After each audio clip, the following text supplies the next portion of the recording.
për Shqipërinë madhështore është pritur me gëzim, me interes të madh nga mbarë shqiptarët. Ky koalicion nis garën elektorale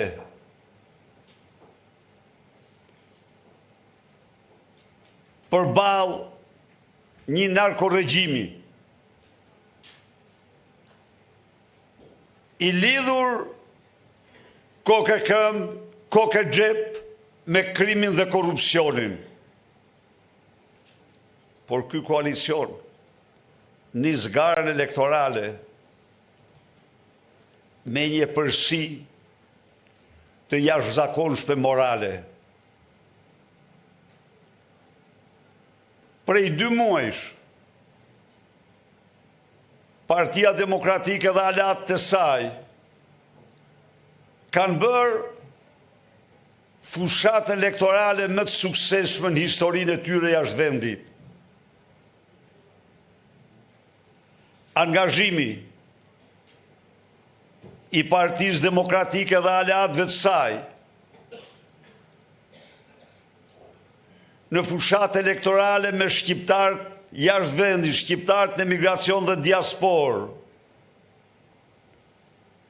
ka provuar, ka ndezur zemrat dhe shpresat e tyre, ka provuar një entuziazëm dhe vendosmëri e pa parë ndonjëherë tek shqiptarët që nga vitet 90 deri sot.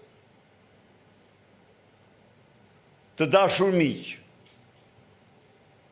me të drejtë, unë dhe ju do ta quajmë vitin 2025 vitin e diasporës.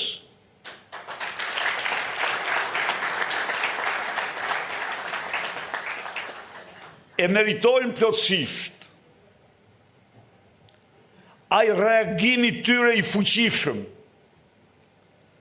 ai entuziazmi tyre i jashtëzakonshëm,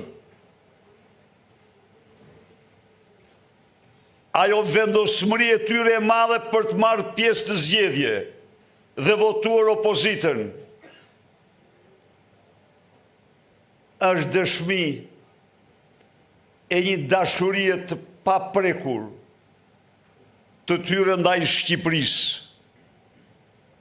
e një dashurie të tyre ndaj cilës Shqipëri, ndaj Shqipërisë demokratike, Shqipërisë së qytetarëve të lirë, Shqipërisë së ligjit, Shqipërisë që u jep nder dhe dinjitet dhe jo narkoshtetit shqiptar.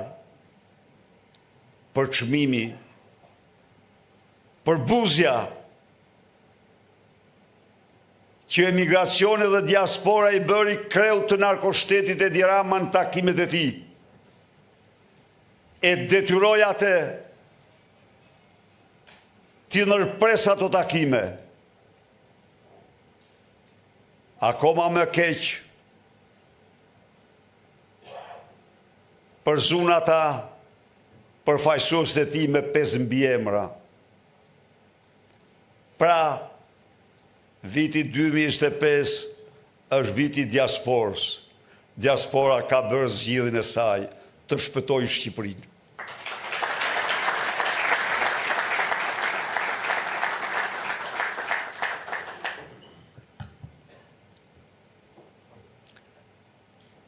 Partia Demokratike dhe aleatë të saj nisin fushatën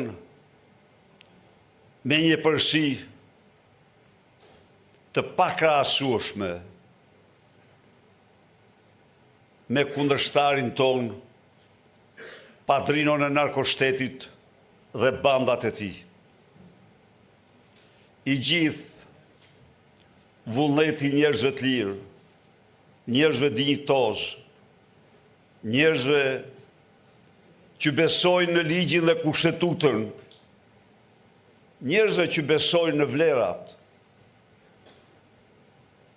Dhe jo në mandatet e marra duke arrestuar liderët politikë të opozitës. Jo në shndrimin e Shqipërisë në vendin e torturave. Jo në plaçkitjet më të mëdha që ka njohur historia të qytetarëve shqiptarë dhe pamëshirësisë ndaj tyre. Pra, para qytetarëve shqiptarë ne shkojmë kokulur dhe ballhapur. Shkojmë kokulur sepse do të kërkojmë mbështetjen e tyre. Do të kërkojmë zemrën e tyre, do të kërkojmë mendjen e tyre, por gjithashtu ne paraqesim një projekt që Shqipëria se ka njohur kurrë më parë.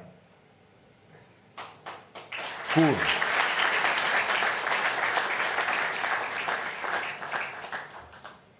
Ne paraqesim një projekt në pamje të parë i largët pak. Shqipëria madhështore. Por ne paraqesim një projekt që është absolutisht ëndra më e bukur, ëndra më e bukur e ditës dhe jo e natës, e çdo shqiptari, e çdo adhetari, e çdo njeriu punëtor, e çdo njeriu të lirë, e çdo njeriu me dite.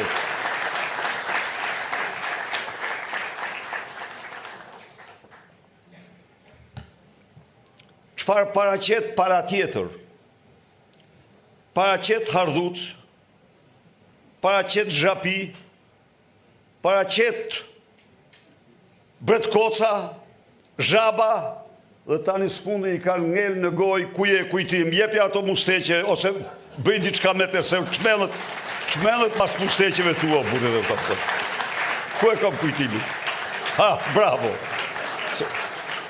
Ti kujtim se unë e ti e njohim atë nga ana psikologjike. Ja din ti arsyet pse ka atë, po tjetër punë tani. Nuk është çështje e kësaj mbledhje. Shqiptarëve vetëm një njerëz që ka marrë